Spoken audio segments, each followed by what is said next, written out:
What's next? Oh, the math problem. Never know what can happen. No. It's good.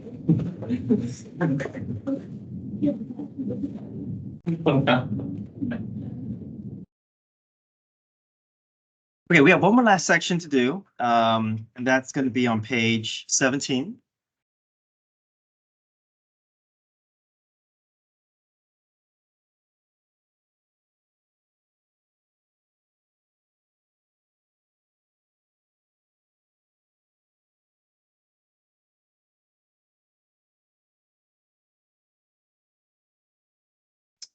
All right, so cross section is the shape that results if we were to cut the object in half and then open it up and look at the resulting shape sideways.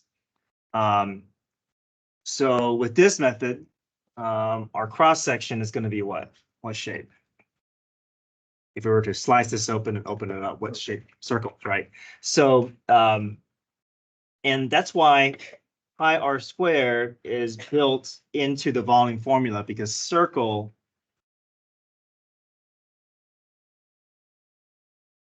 are the cross sections. So whatever area of whatever shape that we're working with is always going to show up within our volume formula.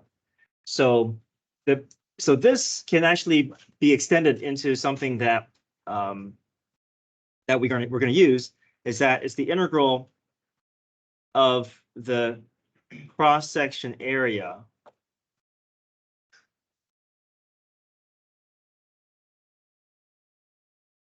dx, right? So we've been stacking circular disks for this method, and then for washer method, we've been stacking what? Circular with holes in it, so circular what? Rings, right? And that formula is built in pi big R squared minus pi little r squared. So whatever shape that we're trying to stack is going to go in this section. So if it's circular disks, then pi r squared will show up. If it's circular rings, this washer method, there's pi big R squared minus pi little r squared. So we can take this and extend it to other shapes. It doesn't have to be just circles. It could be triangles. It could be semicircles. It could be squares. Okay. So really, that's the only change that we're doing, is instead of rotating and creating these circular circles and rings, we're going to be building different cross-section shapes. And whatever cross-section shape we're building, we just get that information and put it into this integral formula there.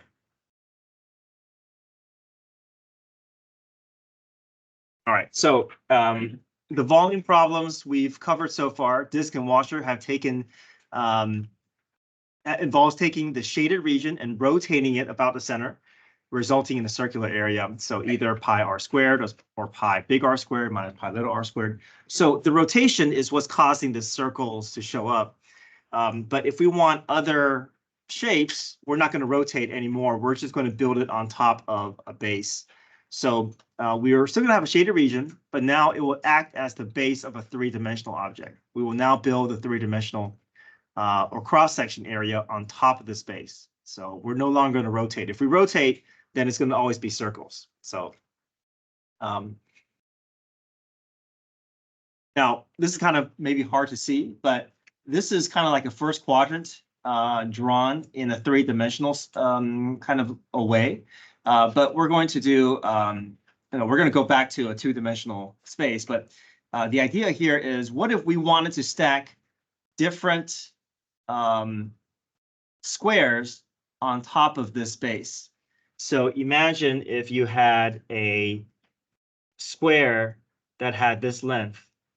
So if it had that length, then it's going to have a height of that value as well. So you can imagine that a square that is built at this level is going to be higher than a square that is built here, right? So because a square with a small length will have a small height, a square with a big length will have a large height. So that's what this is. So imagine this is what stacking squares could look like. And I know that these objects look strange, and And you may feel like that you're not gonna be able to draw it, and that's fine. We're not gonna have to draw it. You just have to be able to know how to gather enough information to put into the formula to get the volume. That's it, okay? But the idea is that this is, if we were to add infinitely thin squares that all have different lengths and heights, this is what the graph could look like, okay? And if you were to slice this graph open, or this object open, then you're gonna see a bunch of squares staring back at you. Okay? And then we're gonna have different shapes. We're gonna have triangles, we're gonna have semicircles, okay? All right, so we talked about how we're going to build that volume formula. We're going to find whatever area, whatever shape we want to build, and then we're going to put it into our formula here. Okay, we're going to start off with squares. Squares is the easiest. The formula for square is going to be area is equal to base squared. Circles have different formulas, right? Circles will be pi r squared, and that will go into this space. Okay. So example 1, find the volume of a solid if the base bounded by the curve y equals root 1 minus x squared. That's just basically going to look like this. It's going to be kind of a quarter circle in the first quadrant, but we're going to draw it normally. Y equals 0, x equals 0, and the cross sections are squares.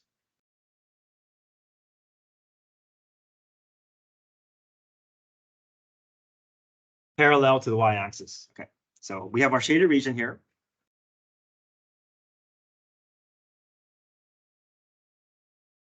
So before, with area, we would be building rectangles. Then with this method and washer method, we'll be building radius. And now we're going to be building what I'm going to call a base length. And that base length will just be the base of whatever shape we're trying to put on top of it, whether it's a square, a triangle, a rectangle, or a semicircle. Okay. So we just have to be able to identify which direction to draw our base, okay, our base length.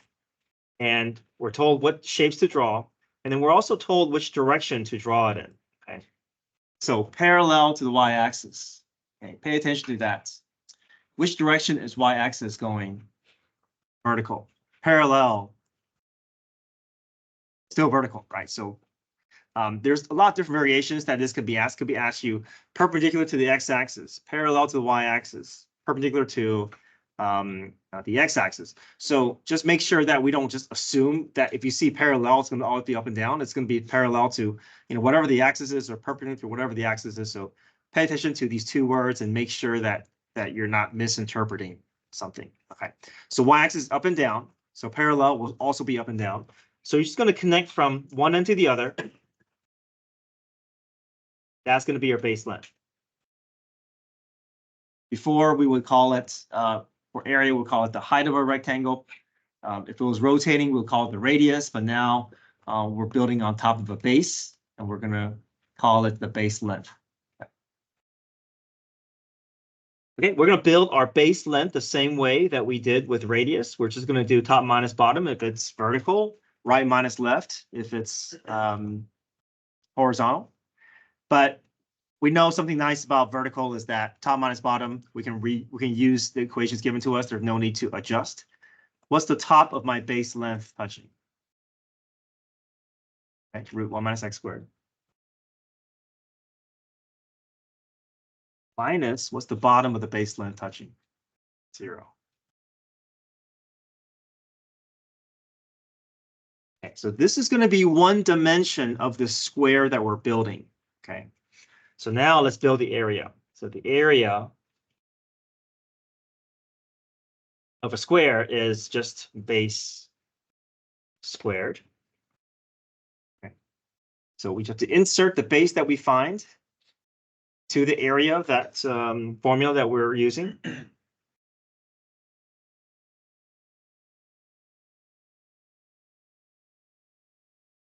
So we have the area of one square, but we want to accumulate the squares from one end to the other, so then we can now involve our volume formula. So the volume will allow us to stack these shapes from one end to the other. Okay, so V is equal to, now, I know you may be used to involving pi, but why do we not involve pi here? not a circle, right? It's not a circle. The only time that we're going to be building something related to a circle is a semicircle. And this has a specific formula, which is pi over 8 base squared. But other than that, we're just, we're building squares here, so no pi involved. So yes, but I'll talk about how we can work towards it. It's not as difficult as it looks, but I will go through that. Okay, so v is equal to integral from this end to this end. What's the furthest left? 0. Okay. And the furthest right, this is basically the x-intercepts, right? So if I plug in 0 in for y, I can solve for x, and it's just going to see that's going to be basically just 1. You can also use your calculator to trace that through, but this is just going to be 1. So from 0 to 1. Okay. Before we were stacking circular rings or circular discs. Now we're stacking square shapes. So we can put that square root of 1 minus x squared dx. And the rest can go in our calculator.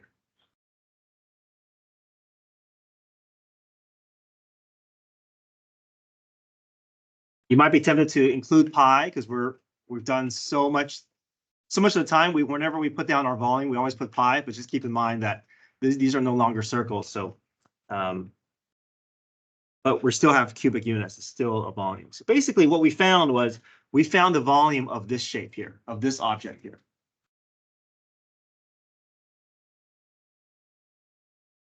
Again, we don't have to draw anything. We just have to be able to build enough information so we can get that base length and then put it into the volume formula.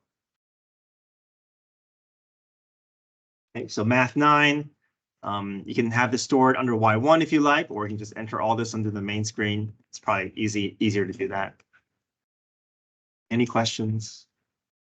Yeah. I'm allowed to leave it in decimal form. Always try to get it into fractional form. That's more exact. So you do math fraction, it'll convert. It'll try to convert. If it doesn't convert, then you can leave it as a decimal.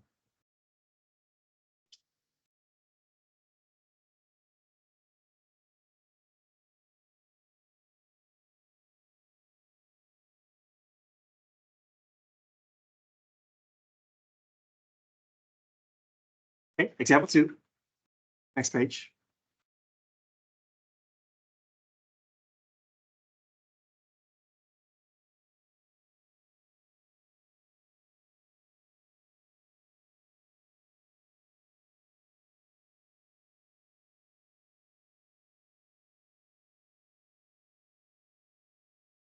Okay, find the volume of the solid if the base is bounded by y equals x squared and the line y equals 4. So let's draw that. We have y equals x squared. That's just the parabola.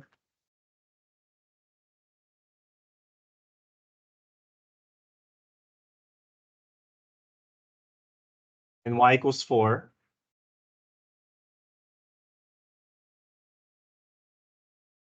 There's my shaded region.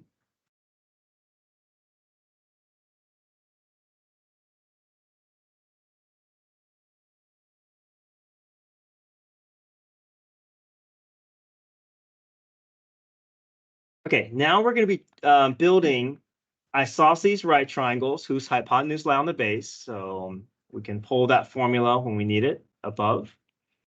But now we want it parallel to the x-axis. So pay attention to those 2 words. Which direction is x-axis going in? Horizontal. Parallel to it. Still horizontal. Okay, still horizontal. If it was perpendicular to the x-axis, then we'll go back to up and down. So make sure you pay attention to those 2 words. Careful with them. Don't assume that if you just see x-axis that you're always thinking one way, that you're looking at how those 2 words are related to each other and then build your direction that way. So we want horizontal, right? So horizontal, we go from one end to the other.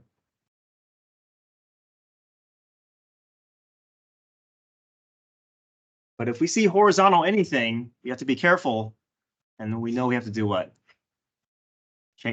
rewrite the equation, right? So if it's horizontal rectangle or horizontal radius or horizontal base, we know the equations given to us are not in the proper form. We got to rewrite them. Okay, so y equals x squared, which is really x squared equals y. I'm just putting the x on the left side here. And if I solve for x, x equals what? Okay, more specifically, x equals plus or minus root y. And this time we will include both the plus and minus square root because the positive square root is going to be on this side. Negative square root will be on this side. So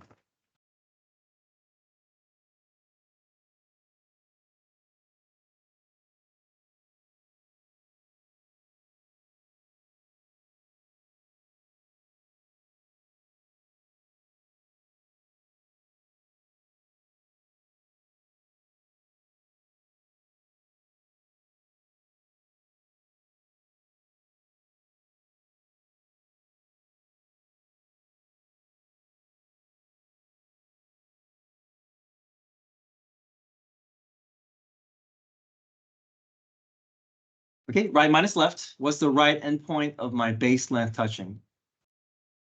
Root y. Okay, so I'm going to call this the base length here. So base equals.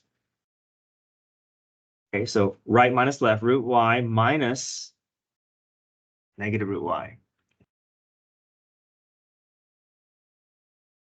And that combines to be what? 2. 2 root y. Okay, we're stacking everything in terms of y. So if everything in terms of y, we know our bounds in terms of y. What's the lowest and highest y value? We're stacking these triangles from this end all the way to this end. 0 to 4. Okay, good. Okay, let's build our area. Isosceles right triangle with hypotenuse on the base. It's going to be this one here. It's going to be 1/4 base squared. So 1/4 base squared.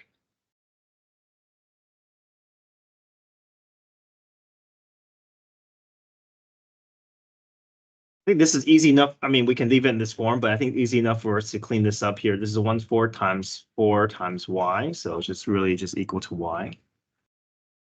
That's not all area will clean up as nicely as that, but if it doesn't, then you can just use your calculator to put it in and leave it in that form. Everybody good so far? So we have something that represents a triangular area, and now we're going to stack those areas from one end to the other, and that's where the volume formula comes in. No pi, right? And there's no need to square anything. We've already built the area, so it's just really just y dy. Okay, you can use your calculator or just do power rule.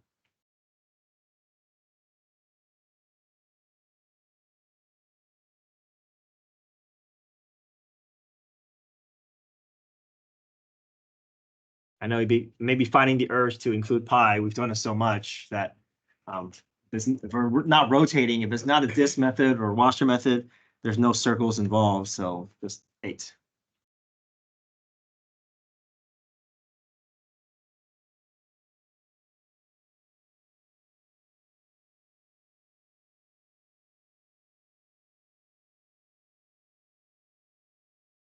Okay. Example 3, same shape. Find the volume of the solid if the base is bounded by the curve y equals x squared, y equals 4. Same shape.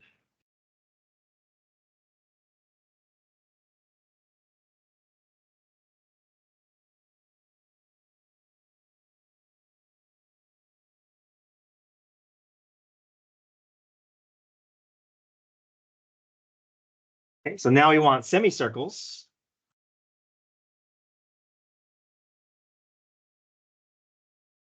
Perpendicular to the y-axis. Okay, let's pay attention to those words there. Okay, which direction is the y-axis? Vertical. Perpendicular to it. Horizontal. So this is also horizontal. So look at this. We have multiple ways to say horizontal. So just because you see perpendicular or just because you see x or y axis doesn't mean that it's always going to be, either horizontal or vertical. You have to pay attention to those words and actually make sure that you don't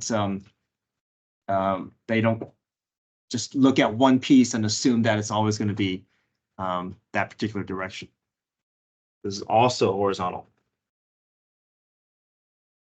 Okay, which is good, right? Because same base, same region, or same bounds.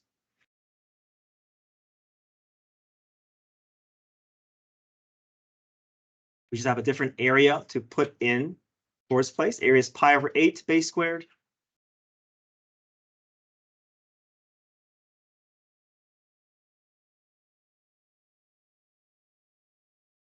So now we have one particular instance of a semicircle, and now we're just going to stack those semicircles from one end to the other within the volume formula. Let me clean this up. I think it's easy enough for me to clean up here.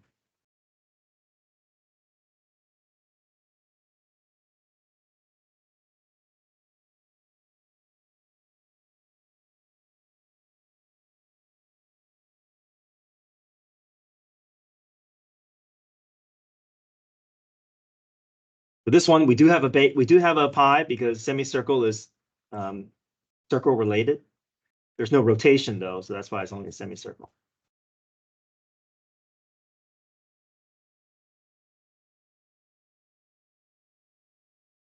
Okay. You can use your calculator, but I think it's easy enough for just do it by hand here.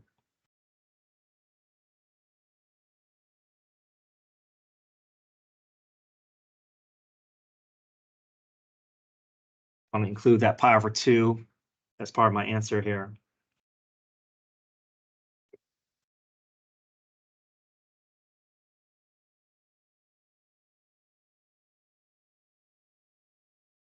No rotation, but pi is involved here because of the shape that we're building. We're building semicircles, which has a pi in its formula.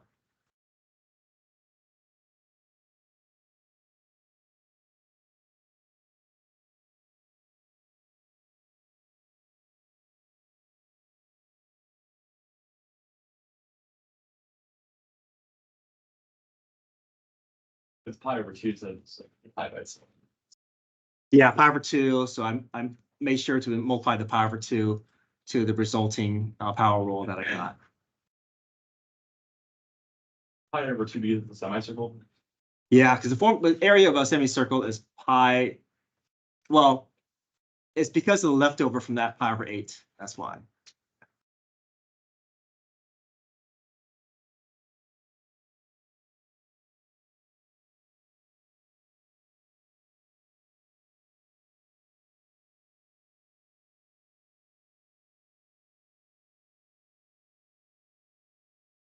Okay, let's try example 4. Let the region R be the area enclosed by the function natural log of x. That's the graph that has a curve in it. 1/2 x minus 1, that's the linear graph.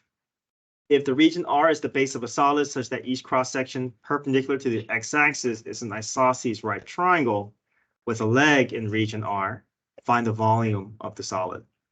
So, okay, we have the shape that we're building here. This is isosceles right triangle with a leg on the base.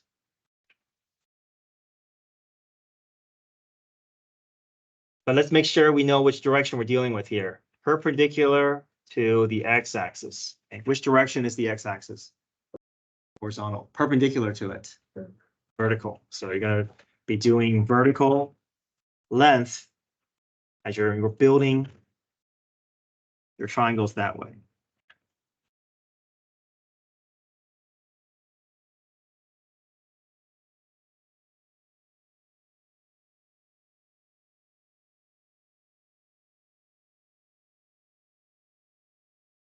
So let's build our base length, which is simply top minus bottom. That's easier. No need to rewrite our equation.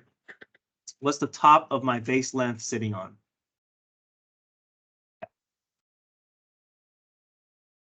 Minus what's the bottom of my base length sitting on? Anything we have to be careful about? Can I do this? Open. Parentheses, yeah, careful. There's multiple terms in that bottom region.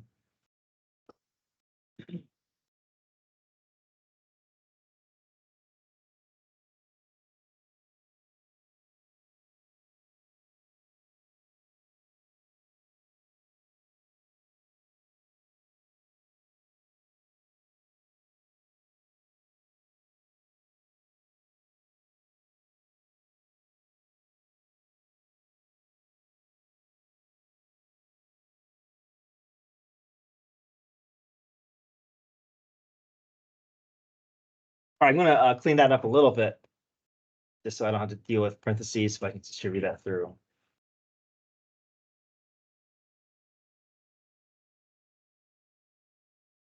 Okay, here's our base. We're gonna build our area.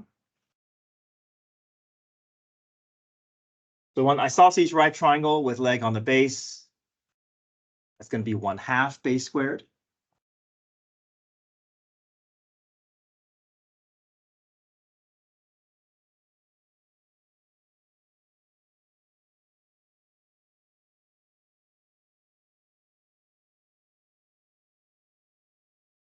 Everybody okay with how we got to that area formula? Okay. So now we're stacking from left to right. These intersections, I think it'd be tough to do it by hand. So we're going to make the calculator find those intersections for us. So let's do that. We'll have y1 and y2.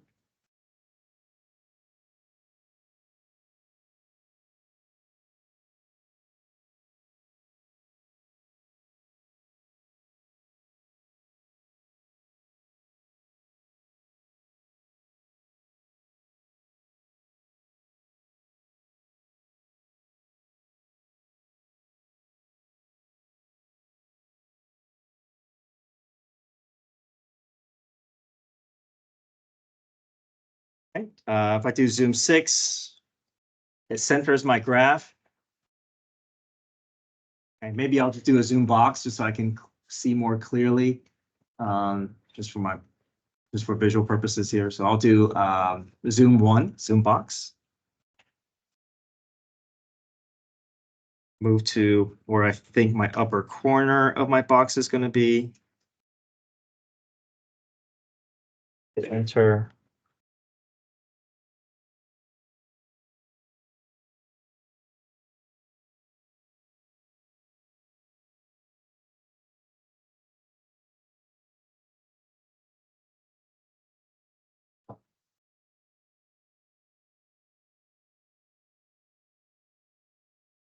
Okay. Second trace intersect, second trace 5. Close to this right intersection here, so I'll hit enter, enter. 5.357. I only care about the x value.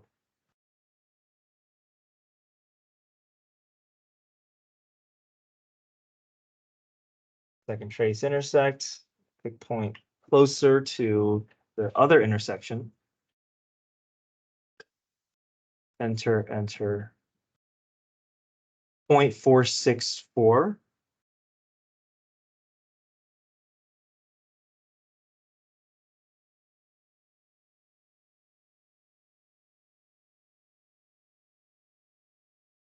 Okay, everything we need is in front of us. Again, no pi involved. This is not a circle related object. So integral from furthest left to furthest right.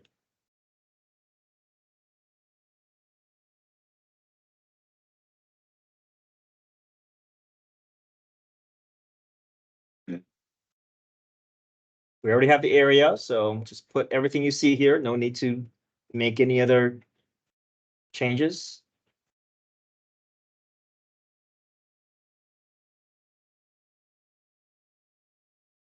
Which to make the calculator to find that for us.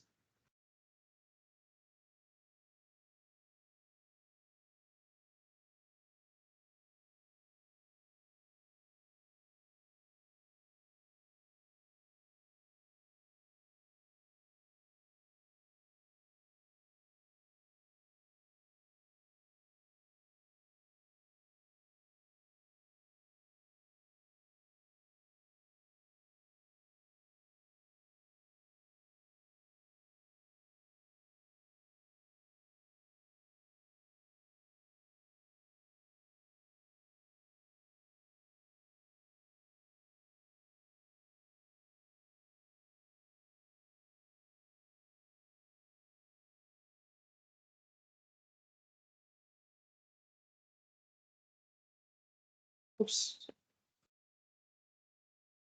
And square it.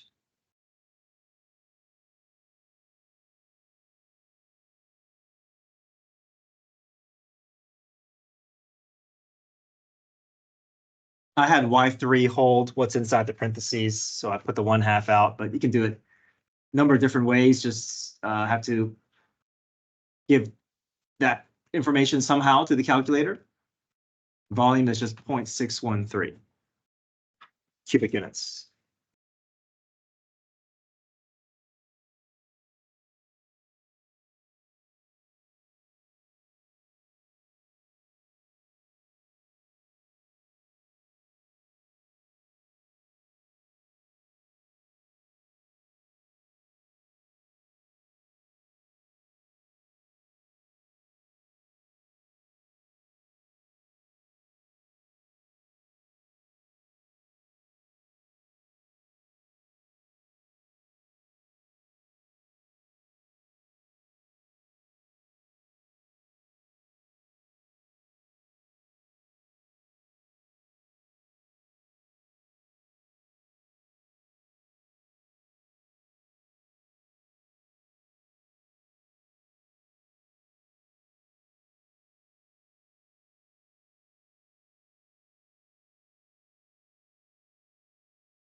Any questions?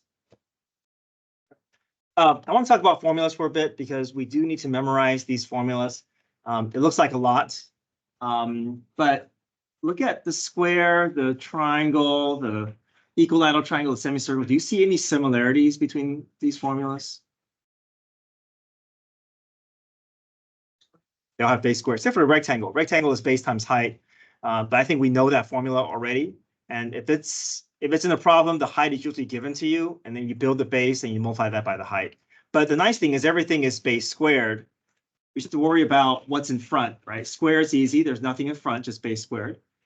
And it's either have to just match the appropriate shape with the coefficient. So we got 1/2, 1/4, √3/4, and pi/8. So just have to work towards memorizing the proper coefficients for the triangles. So triangles, with right triangle with leg on a base is 1/2. Right triangle with hypotenuse on the base is 1/4. Equilateral triangle is √3/4, and the semicircle is pi/8. But they all have base squared.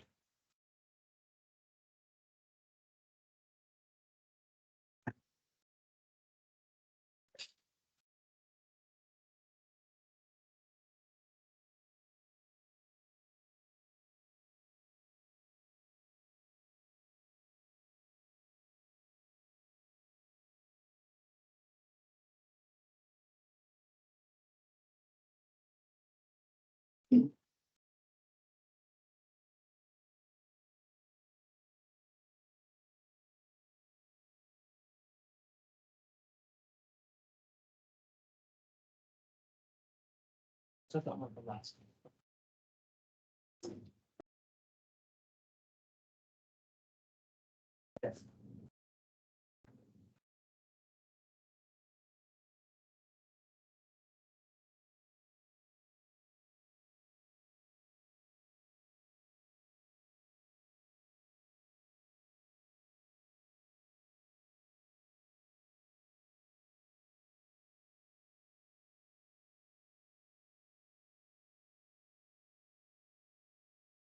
Okay, so really, there's, I guess I would consider like 4 major things that we've done with this unit.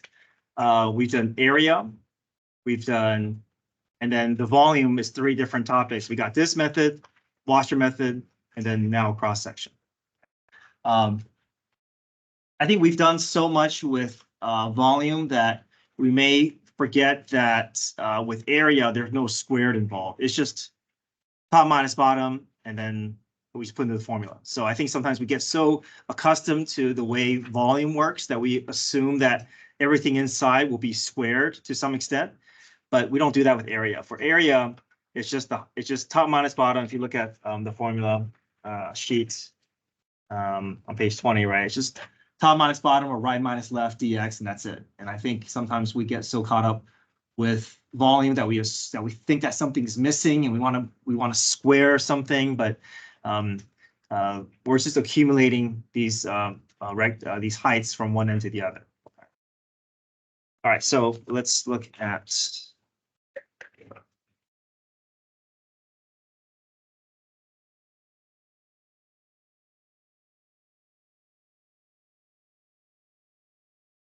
I want to explore this two different ways, finding the area. Let's do the one that feels more familiar, and that is using top minus bottom.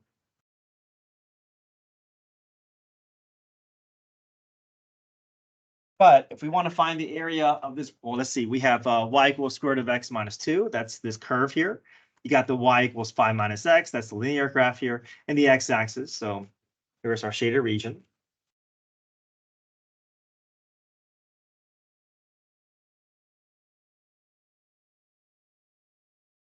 But if we want to do top minus bottom, what do you notice?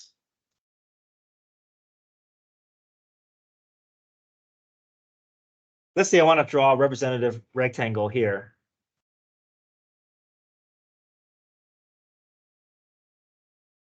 All right, the top is two different graphs, right? If my rectangle is extending from here all the way to over here, there's going to be a change in the top function. So what do you think that's requiring us to do? Yeah, we need two integrals, right? We have two different definitions for top functions, so we need two separate integrals. So that means we have to find our left bound, our right bound, as well as where that intersecting point is. You're watching mode, but just for area. Right, there's no rotation here, right? But it looks the same in the sense that we're still fine doing top minus bottom, but now it's not for a radius. This is for just the height of a rectangle. Okay, so we can go to our calculator. Make sure that you can convince yourself that these are the endpoints, even if the numbers aren't given to you. So root x minus 2, the graph starts at 2 because that's where the x-intercept is. And then y equals 5 minus x, the x-intercept is at 5 because if I replace y with 0, I get x equals 5. Okay. And then if I graph the two functions and look for the intersection, I can find the order pair.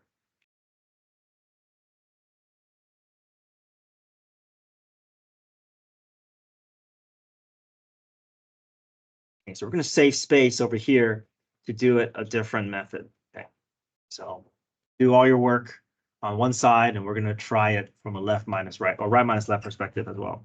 Let's go ahead and write out the full order pair because we're going to need it later, even though right now we only need the x value.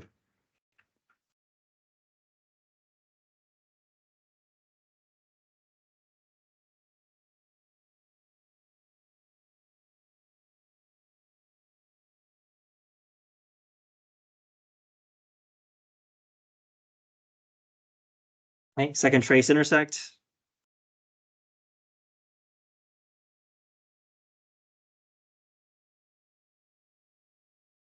I think 3.697.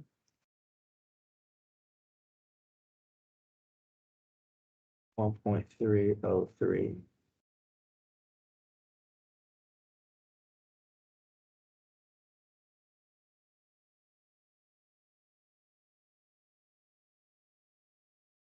Okay, we start inserting into our area formula, definite integral from 2 to 3.697. This is my first region. Top minus bottom. What's the top of my first rectangle touching?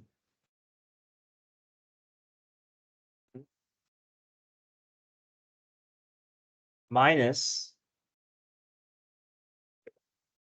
We just close it, right? There's no square. There's no, it's just top minus bottom, and that's it. No pi, no squared. Plus, let's do the second region. From where to where? 6 into 5. Good.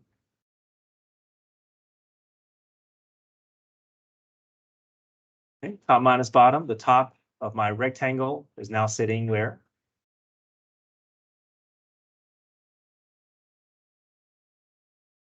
Yeah. Minus and then the 0. Okay, so we just enter that in our calculator separately, or we could put all in the same line if you wanted to.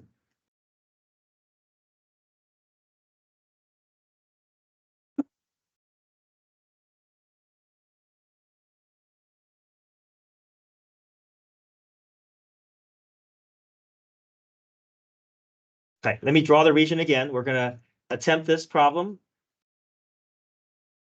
with a different orientation.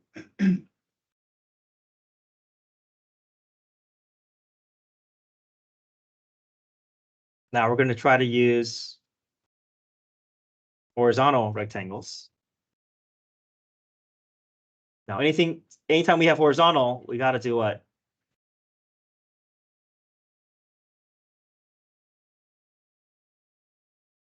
Yeah, solve for x. Yeah, right minus left, solve for x. But what's the benefit of doing this right minus left? Even though, I mean, it is messy to have to rewrite that. Only one, right? So no matter where I slide this rectangle, there's no sudden change, right? That right endpoint is always hitting the line, and the left endpoint is always hitting the curve. There's no sudden shift. There's no change in definition in on one of the sides. Okay, so I'm gonna spend time to rewrite this. This is really 5 minus x equals y.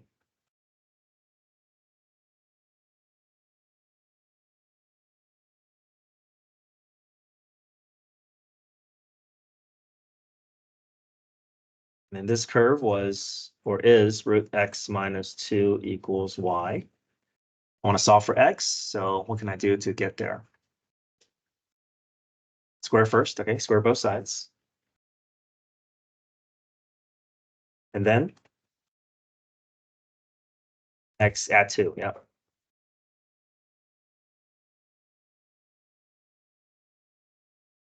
Okay, area, no pi, no squared, we're just going to do integral.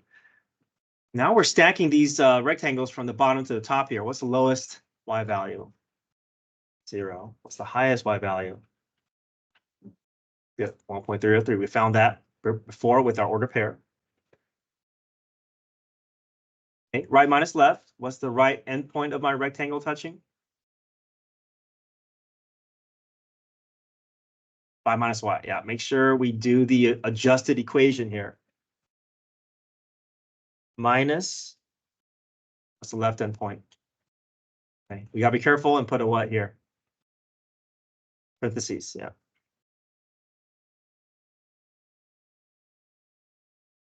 Okay, y's will show up on paper, but in your calculator, you'll use x's, and we should get the same area.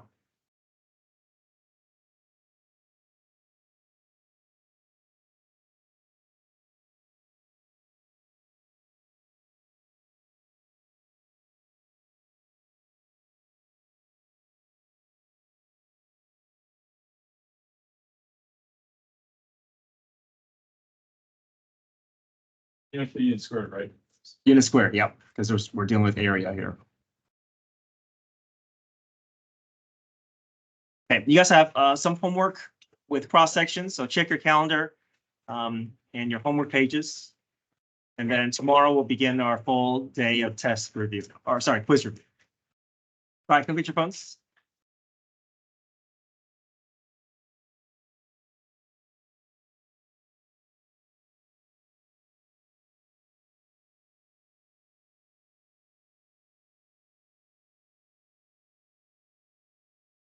Good. Thank you.